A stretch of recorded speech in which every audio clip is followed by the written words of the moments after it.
Hello students, आज हम type 2 के क्वेश्चन करने जा रहे हैं। Exercise B, linear transformation and matrices chapter हमारा चल रहा है। उसकी बी एक्सरसाइज का फर्स्ट क्वेश्चन एक टाइप का क्वेश्चन हो चुका था, जिसमें हमने लीनियर ट्रांसफॉर्मेशन गिवन हो और बेसिस गिवन हो, उससे हमें रिलेटिव मैट्रिक्स निकालना। पहला टाइप वो था। आज हम उल्टा करेंगे। आज हम लीनियर ट्रांसफॉर्मेशन फाइंड करना सीखेंगे अगर हमें मैट्रिक्स गिवन हो। ठीक है, कौन सी मैट्रिक्स? रिलेटिव मैट्रिक्स जो है बेसिस की अगर वो गिवन हो तो उससे दोबारा ट्रांसफॉर्मेशन कैसे बनाई जाती है वो हम आज सीखेंगे। ठीक है, पर उससे पहले एक क्वेश्चन इसमें है कि जिसको देख के आप कंफ्यूज हो सकते हो कि ये टाइप 1 है या आज वाली टाइप 2 है। ठीक है, वो मैं बता दूं। वो है हमारा ये क्वेश्चन नंबर, इसमें 6th एग्जाम्पल है। ठीक है, तो लेकिन इसको थोड़ा ध्यान से सुनना है आपको, क्या बोल रही हूँ। देखिए ये टाइप, इसको देखने में ऐसा लगता है कि ये टाइप 2 है क्योंकि इसमें मैट्रिक्स दे रखी है और आपको एक पहली नज़र में ऐसा आपको देखने में लग सकता है कि ये ना कि मैट्रिक्स से ट्रांसफॉर्मेशन वाली टाइप है, लेकिन नहीं, ये ट्रांसफॉर्मेशन इसमें भी गिवन है और आपको निकालना क्या है? एलिमेंट्स, वही मैट्रिक्स निकालनी है। ट्रांसफॉर्मेशन ये भी क्वेश्चन टाइप 1 है, जैसा कि पिछली वीडियो में मैं करवा चुकी हूँ। ये वही वाला टाइप है, ठीक है, जो कि पिछले लेक्चर में मैंने करवाया है। तो ये लेक्चर नंबर 8 में जो मैंने करवाया था ना टाइप 1 के, उसी के क्वेश्चन, वही क्वेश्चन है सेम। बस इसमें देखो ट्रांसफॉर्मेशन जो है वो आपको दे रखी है। ट्रांसफॉर्मेशन में एक मैट्रिक्स मल्टीप्लाई होनी है वी के साथ, तो ये वो मैट्रिक्स है, ये वो मैट्रिक्स नहीं है जो कि टाइप 2 में कोफिशिएंट मैट्रिक्स हो। बाकी सारा प्रोसेस वही है। और दूसरी चीज़ इसमें एक और चीज़ है कि यहाँ पे यूजुअल बेसिस, ऑर्डर्ड बेसिस लिखा है। यूजुअल ऑर्डर्ड बेसिस का मतलब R³ है, तो यूजुअल बेसिस क्या होंगे? E1, E2, E3, मतलब 1 0 0 0 1 0 0 0 1। ठीक है, ये लिखे हुए। ठीक है, इनको बोलते हैं यूजुअल बेसिस। R² के यूजुअल बेसिस क्या होंगे? E1, E2। ये R² का है तो इसमें टपल्स भी 2 ही होंगी सिर्फ, जैसे कि 0 1 0 0 1, और एलिमेंट भी कितने? 2, और टपल्स भी यानी कि कॉमा डाल के जो एलिमेंट है वो भी कितने होंगे? सिर्फ 2। जो 3 वाले होते हैं उनमें एलिमेंट भी 3 और टपल भी 3, मतलब 3 कोऑर्डिनेट की फॉर्म में आएगा, है ना। कोऑर्डिनेट 1.3 कोऑर्डिनेट में आएगा, है ना। तो ये मतलब होता है। तो ये मैं ये बताना चाहती थी कि कुछ बच्चे कंफ्यूज ना हो जाएं कि ये कौन सी टाइप का है। तो ये टाइप 1 ही है, बस थोड़ा सा ध्यान से आपको इसको देखना है। अब आते हैं अपनी टाइप 2 पे, जिसके लिए ये वीडियो बन रहा है। टाइप 2 में है ये क्वेश्चन, जैसे कि आपको मैट्रिक्स दे रखी है। मैं खुद सॉल्व करके दिखाती हूँ। पहले मैं इसकी स्टेटमेंट लिख दूँ, उसके बाद मैं करवाती हूँ आपको। तो ये स्टेटमेंट मैंने लिख दी है, पूरी की पूरी जो स्टेटमेंट है वो फ्रेम में आ रही है। तो ये अच्छे से मैंने लिख दी है। कहता फाइंड द लीनियर मैपिंग, पहले ही बोल दिया है फाइंड कर लो मैपिंग, खुद लीनियर ट्रांसफॉर्मेशन पता करो, जो कि R² से 2 टपल से 3 टपल में जाएगी रियल के। और डेटरमाइन क्या करना है? डेटरमाइन बाय द मैट्रिक्स, इस रिलेटिव मैट्रिक्स के थ्रू गिवन है। ठीक है, determined by the matrix this with respect to the ordered basis B1 and B2 for R² and R³ respectively। ठीक है, तो ये जो है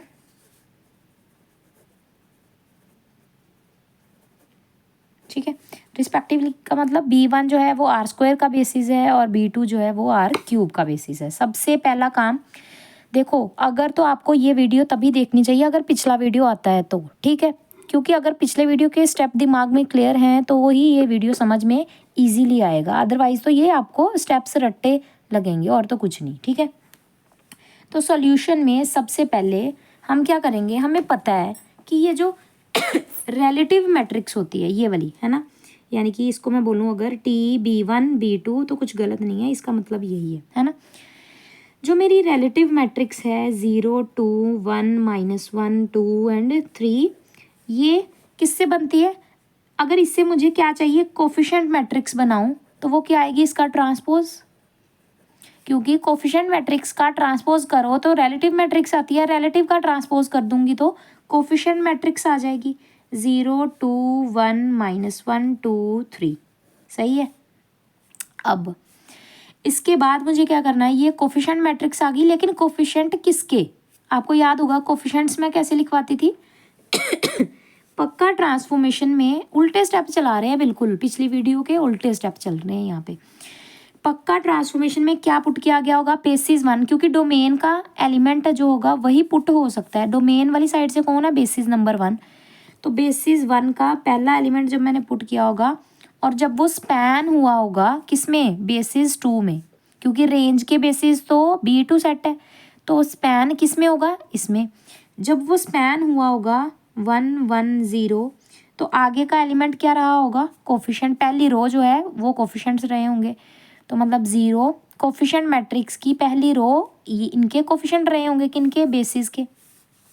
जब मैंने फर्स्ट बेसिस का एलिमेंट ट्रांसफॉर्मेशन में पुट किया तो मुझे ये मिला होगा 0 ब्रैकेट में 1 1 1 प्लस ये बाहर, फिर ये बाहर 1 बाहर, क्योंकि ये कोफिशिएंट है, और दूसरा एलिमेंट बेसिस का 1 1 0 1 1 है ना, प्लस तीसरा एलिमेंट 2 कोफिशिएंट, और तीसरा ही बेसिस का एलिमेंट 1 1 1।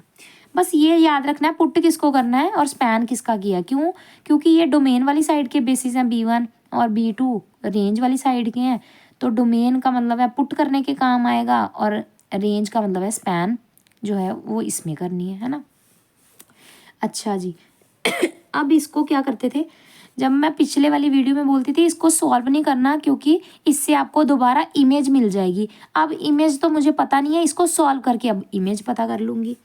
उसमें सॉल्व नहीं करते थे, यहाँ पे इसको सॉल्व कर लूँगी। सॉल्व कर लूँगी मतलब पहले इनको अंदर मल्टीप्लाई कर लिया, तो यहाँ पे नहीं लिखती मैं, यहाँ लिखती हूँ। पहले इसको अंदर मल्टीप्लाई कर दिया तो ये सारे 0 0 0 बन गए। इसके बाद इसको भी अंदर भेजा तो ये बन गया 0, 1 अंदर जाएगा तो 1 1, 2 अंदर जाएगा तो ये 2 2 2। मतलब इसको सॉल्व करना है तो मतलब पहला पहला पहला ऐड कर दूंगी, तो ये बन गया 0 + 0 + 2 that is 2, comma second second second element add किया 0 + 1 + 2 दैट इज 3, 0 + 1 + 2 दैट इज 3। तो ये आ गया 2 3 3 एलिमेंट। ठीक है, अगर आप बुक से कंपेयर करोगे तो यहाँ पे गलती होगी, उनकी बुक वालों की गलती है। उन्होंने 2 3 3 की जगह पे 2 3 आई थिंक पता नहीं क्या लिखा है, 2 लिख दिया होगा, तो इस जगह पे 3 कर लेना। अगर आपके पास, अगर आप बुक से पढ़ना चाहते हो, बुक से देख रहे होंगे साथ साथ, तो उसको ठीक कर लेना यहाँ पे अपनी बुक में जो है वो ठीक कर लेना। यहाँ से यहाँ पे 3 आएगा। ठीक है, 2 3 3 ये मुझे मिल गई किसकी इमेज, T1 2 की इमेज। ठीक है, ये मुझे इमेज मिल गई। इसके बाद मुझे क्या करना है, टी में जब मैंने दूसरा एलिमेंट पुट किया 0 3, तो इस 0 3 पुट करने से कोफिशिएंट्स ये होंगे और स्पैन इसमें होगा, तो मतलब 2 1 1 0 प्लस माइनस का 1, क्योंकि दूसरी रो में माइनस, कोफिशिएंट दूसरा वाला 0 1 1 प्लस तीसरा वाला एलिमेंट थर्ड वाला 3, और तीसरा बेसिस का एलिमेंट मतलब ये 1 1 1। बिल्कुल बेसिस तो वही रहेंगे, बस कोफिशिएंट्स का फ़र्क है, क्योंकि हम इधर से ये स्टेप बनाते थे पिछली वीडियो में, इस उल्टा कर रहे हैं अब, इससे ये स्टेप बनाई जा रहे हैं। अगेन इसको सॉल्व कर लूँगी, अंदर मल्टीप्लाई करूँगी पहले तो,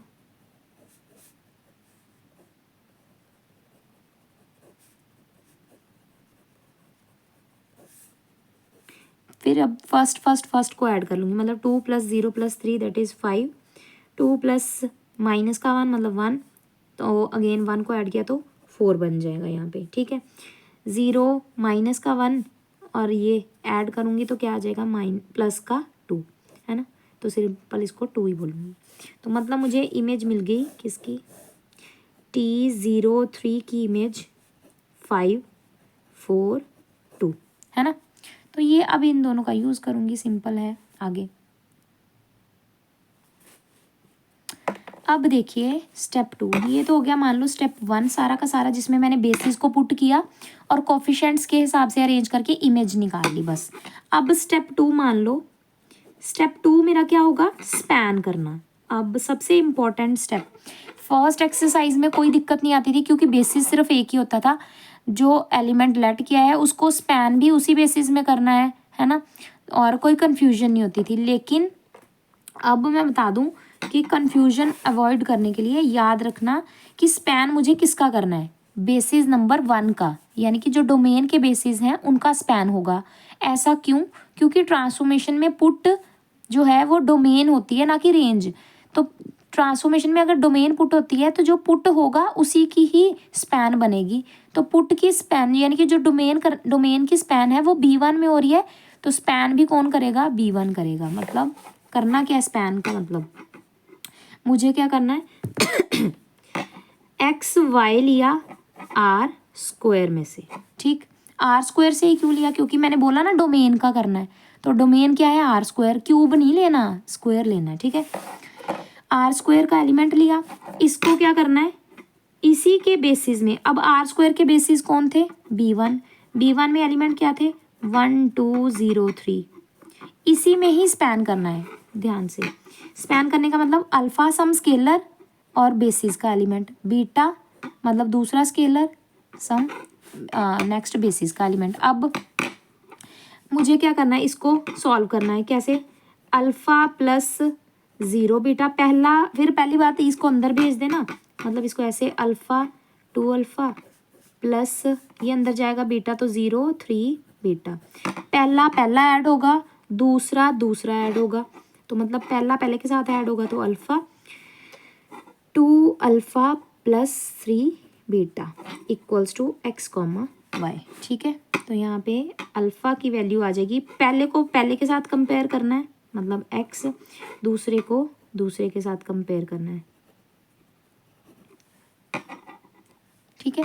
तो अल्फा की वैल्यू आ गई एक्स, और यहाँ से 2 अल्फा प्लस 3 बीटा की वैल्यू आ गई वाई। मुझे क्या करना है? इन अल्फा और बीटा की वैल्यू निकालनी है in terms of x y. तो यहाँ पे अल्फा की वैल्यू तो आ चुकी है, कुछ करने की भी ज़रूरत नहीं पड़ी, वो खुद ही आ गई। अल्फा की वैल्यू तो एक्स आ चुकी है, अब मुझे बीटा की वैल्यू निकालनी है। तो बीटा कहाँ से इसको सॉल्व करूँगी? तो बीटा की वैल्यू क्या आ जाएगी? Y minus 2 alpha by 3। तो मतलब इस अल्फा की जगह मुझे बीटा की value in terms of x y निकालनी है, ना कि वाई अल्फा की फॉर्म में। तो मतलब वाई तो सही है, कोई बात नहीं, वाई को आने दो, लेकिन अल्फा की जगह पे अल्फा की वैल्यू पुट कर दूंगी, दैट इज एक्स, ताकि ये सारा मेरा किस में कन्वर्ट हो जाए। बीटा की वैल्यू कितनी आ गई?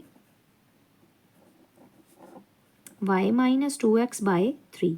तो यहाँ से मुझे बीटा और अल्फ़ा दोनों की वैल्यूज़ मिल गई हैं। इसका मतलब अब मुझे क्या करना है? अल्फ़ा जहाँ पे मैंने पहली बार लिखा है यहाँ पे वापस जाके मुझे पुट कर देना अल्फ़ा बीटा की वैल्यू। सिंपल लिखूंगी इसको। तो जो अल्फ़ा बीटा की वैल्यूज़ पिछले पेज पे यहाँ पे निकाली थी, जहाँ पे अल्फ़ा बीटा पहली बार देखा था हमने, वहाँ पे जाके इन वैल्यूज़ को वापस हमने पुट कर दिया है ना। तो पुट करने से अल्फ़ा की जगह अल्फ़ा यानी कि एक्स, और बीटा की जगह पे वाई माइनस 2x बाय 3 यहाँ पे पुट कर दूँगी, ठीक है। तो ये इक्वेशन कुछ इस तरह से बन गई। ये जो इक्वेशन है ना अपने काम की है। अब इसका यूज़ किसके लिए करूँगी? ये स्पैन बन चुका है। अब थर्ड स्टेप मेरा लगेगा apply T. Apply T both side. आपको इन स्टेप्स से कुछ याद आ रहा होगा कि जो लीनियर ट्रांसफॉर्मेशन की सेकंड एक्सरसाइज थी, जिसमें हमने ट्रांसफॉर्मेशन एलिमेंट्स के थ्रू बनाना सीखा था, बिल्कुल सेम इसी के जैसी थी, है ना। इन्हीं स्टेप से बन रही थी, सिर्फ पहला स्टेप उसमें अलग होता है लीनियर इंडिपेंडेंट वाला, दूसरा तीसरा स्टेप तो मैं सेम ही कर रही हूँ, है ना। तो अब अप्लाई कर देना है टी ऑन बोथ साइड्स, ठीक है। दोनों साइड्स पे टी अप्लाई कर दिया, तो ये बन जाएगा TXY इक्वल्स टू एक्स पे नहीं, क्योंकि ये स्केलर था ना अल्फ़ा। एक्स बेशक स्केलर नहीं है, लेकिन वैल्यू तो ये अल्फ़ा की है ना। तो आपको पता है ये ट्रांसफॉर्मेशन अल्फ़ा को जंप करके आगे वेक्टर्स के साथ लगती है।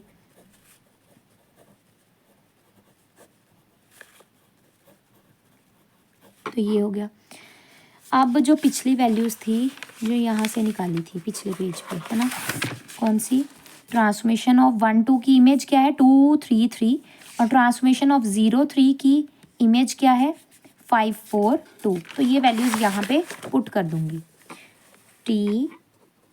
TXY इक्वल्स टू एक्स, यहाँ पे वैल्यू पुट कर दी 2 3 3, ठीक है।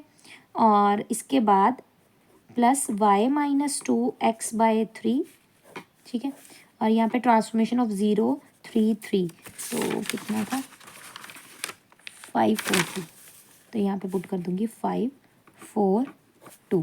ठीक है, अब इसको अंदर लेके जाके मल्टीप्लाई कर दूंगी तो ये बन जाएगा 2x 3x 3x। इसको ठीक कर लेना, यहाँ पे 3 ही आएगा, तो कईयों ने अभी तक बुक्स में ठीक नहीं किया होगा, जो स्किप कर करके वीडियो देख रहे होंगे, तो यहाँ पे ठीक कर लेना। मैं पहले भी बता चुकी हूँ कि ट्रांसफॉर्मेशन ऑफ 1 2 2 3 3 है, तो इसको भी अंदर मल्टीप्लाई करूँगी तो ये बन जाएगा 5y minus 10x 5 2 10x by 3। देखो ये पूरे तीनों के साथ मल्टीप्लाई होगा, अकेले पहले 5 के साथ नहीं, तीनों के साथ। तो अब अंदर जाएगा तो y 4 माइनस 8x बाई 3 और 2y माइनस 4x बाई 3, ऐसे है ना। फर्स्ट को फर्स्ट के साथ ऐड कर दूंगी तो मतलब 2x plus 5y minus 10x bye 3। और देखना बाय किसके नीचे है, पूरे के नीचे मत 3 डाल देना, एलसीएम लेने के बाद ही ये इकट्ठा होगा। 3x प्लस दूसरा दूसरे के साथ ही ऐड होगा 4y minus 8x by 3 comma 3x plus 2y minus 4x by 3। ठीक है, तीसरा तीसरे के साथ ऐड होगा। अब इनका एलसीएम लेके सॉल्व कर लूँगी। एलसीएम लेके ये बन जाएगा 6x 3 2 6 plus 5y minus 10x bye 3 comma डाला 3 3 9x plus 4y minus 8x by 3 9x plus 2y देखो अब समझ में आ रहा है। अब एलसीएम किया मैंने और कुछ नहीं किया, सिर्फ एलसीएम लिया। 3 3 9 हो गया, ये 3 और 3 का एलसीएम ले लिया, 9 हो गया, और ये एज इट इज़ लिखा है ना। एलसीएम लेने के बाद अब मैं इनको जो भी ऐड सब्ट्रैक्ट जो हो रहा है वो कर दूंगी, तो ट्रांसफॉर्मेशन अपनी तैयार हो जाएगी। एक्स वाई इक्वल्स टू 6 यहाँ पे आ जाएगा 4 माइनस का 4x प्लस 5y। ठीक है, 10 माइनस का नेगेटिव का तो माइनस का साइन आएगा। यहाँ पे 4y प्लस 4y और यहाँ पे 9 माइनस 8 मतलब अकेला x। 9 minus 4 that is 5x plus 2y। तो ये मेरी आ गई ट्रांसफॉर्मेशन जो मुझे पता करनी है। एक बार रिपीट कर रही हूँ, ध्यान से सुनना, बिल्कुल उल्टे स्टेप है किसके, अपनी पिछली वाली वीडियो के। एक बार क्वेश्चन रिपीट कर रही हूँ, फटाफट से ध्यान से समझना। लीनियर ट्रांसफॉर्मेशन मुझे पता करनी है, मैट्रिक्स दे रखी है, रिलेटिव मैट्रिक्स है ये, तो T B1 B2 matrix relative matrix है। 2 बेसिस दे रखे हैं, एक डोमेन का बेसिस है, एक रेंज का बेसिस है। पहचान कैसे हुई, जो R² का है वैसे भी उसने रिस्पेक्टिवली बोला है, अगर ना भी बोलता तब भी मुझे पता था। 2 टपल का है तो वो डोमेन वाली साइड का है, 3 टपल का है तो वो रेंज वाली साइड का है। तो रिलेटिव मैट्रिक्स जो गिवन है उसका कोफिशिएंट मैट्रिक्स बनाना है, तो मुझे उसका क्या कर देना है, सिर्फ ट्रांसपोज कर देना है। ट्रांसपोज मतलब रो को कॉलम बनाना, इतना पता होना चाहिए। अगेन ट्रांसफॉर्मेशन जब मैंने किसकी की होगी, 1 2 की ट्रांसफॉर्मेशन की होगी, तब मुझे ये एज अ कोफिशिएंट मिले होंगे, कोफिशिएंट्स। और स्पैन किस में हुआ होगा, एक्सपैंड किस में हुआ होगा, B2 में। तो ये B2 के एलिमेंट्स लिखे हैं और इनको सॉल्व करके ऐड वगैरह करके ये ट्रांसफॉर्मेशन की इमेज बन गई। सिमिलरली 0 3 को जब मैंने स्पैन किया तो कोफिशिएंट्स को बाहर लिखा और B2 जो बेसिस है उसको साथ में मल्टीप्लाई करके रिस्पेक्टिवली ऐड करके पहला पहला पहला ऐड दूसरा दूसरा, तो इमेज दूसरी में जाएगी। उसके बाद स्टेप सेकेंड लगाया स्पैन। मैंने इस पे बोला था खास ध्यान रखना कि जो स्पैन होगा वो किसका होगा, डोमेन का, डोमेन वाली साइड का। ठीक है, डोमेन वाली साइड का। ठीक है, तो इसको अपनी व्हाट्सएप वाली लैंग्वेज में साइड में कहीं लिख देना कि स्पैन किसका होगा, डोमेन वाली साइड का। तो बेसिस भी किसके आएंगे, डोमेन वाली साइड के। 2 तरह के बेसिस हैं, ध्यान से देखना, तो डोमेन वाले ही बेसिस लिखे। तो एक्स वाई यहाँ पे जेड नहीं आना, क्यों, क्योंकि डोमेन मेरी R² में है। तो एक्स वाई को मैंने स्पैन करना है, तो अल्फ़ा पहला बेसिस का एलिमेंट, बीटा दूसरा एलिमेंट। इसको ऐड फर्स्ट को करके कंपेयरिंग, ऐड करने के बाद कंपेयरिंग कर ली दोनों साइड। ये इक्वल का साइन है, नॉट इक्वल का साइन नहीं, मतलब इक्वल, ये ऐसे पेन से लग गया, ब्रैकेट बनानी थी। तो अब दोनों को इक्वेट कर दिया, तो फर्स्ट इक्वेशन आ गई मेरी x alpha equals to x और दूसरी इक्वेशन आ गई 2 alpha plus 3 beta equals to y. अब यहाँ से अल्फ़ा की वैल्यू इसमें पुट करके और बीटा की वैल्यू निकाल लूँगी, वो भी in terms of y and x. तो ये दोनों वैल्यूज़ जो मैंने बॉक्स में डाली हैं हाईलाइट करके इन दोनों वैल्यूज़ को अल्फ़ा बीटा की जो कि एक्स वाई में आ गई है उठा के स्पैन में यहाँ पे पुट कर दूँगी, है ना। मतलब इतने इतने पोर्शन में सिर्फ, है ना। पुट करने के बाद मेरे पास स्पैन बन जाएगा। स्पैन बनने के बाद थर्ड स्टेप है, अल्फ़ा की जगह अल्फ़ा पुट कर दिया, बीटा की जगह beta. Third step apply T both side, जो कि ट्रांसफॉर्मेशन चैप्टर की सेकंड एक्सरसाइज वाला ही सेम स्टेप है। तो टी अप्लाई कर दिया, टी जो कि ट्रांसफॉर्मेशन ऑफ 1 2 पिछले पेज पे निकाली थी वो पुट कर दी, 0 3 की ट्रांसफॉर्मेशन पुट कर दी। पहला अंदर पहले मल्टीप्लाई किया ब्रैकेट्स के अंदर, फिर पहला ऐड दूसरा तीसरा एलसीएम वगैरह लेके ट्रांसफॉर्मेशन तैयार है। तो ये दो ही टाइप के क्वेश्चंस हैं, मोस्ट इम्पॉर्टेंट है, ध्यान से देखना। बाकी अगर कोई क्वेश्चन बनेगा इन्हीं 2 टाइप्स का बनेगा, एक तो पिछली वीडियो का, एक इस वीडियो का, ठीक है।